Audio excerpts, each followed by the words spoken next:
At isa pa nga sa ating balik-tanaw item sa ating collection, yung mga remote control nga noon guys na may wire pa.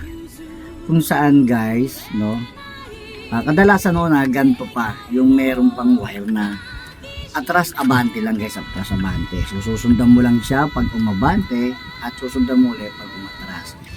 Ganon kasimple yung mga remote control noon. Unlike ngayon guys, talagang yung mga RC talagang mga nangangarera, no. Noon ganito, may wire. So susundan mo lang siya, pinutin mo yung abante, susunod ka din sa kanya kasi nga may wire may wire.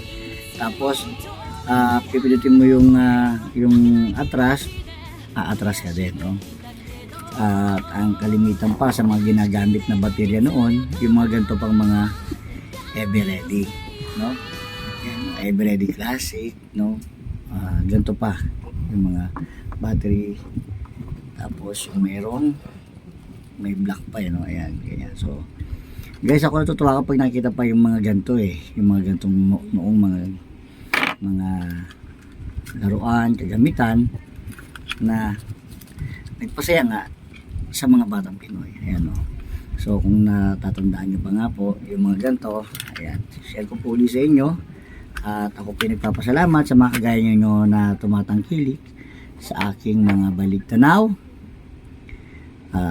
collection. So muli po, maraming salamat po. Luis Serrano po, balik-tanaw item.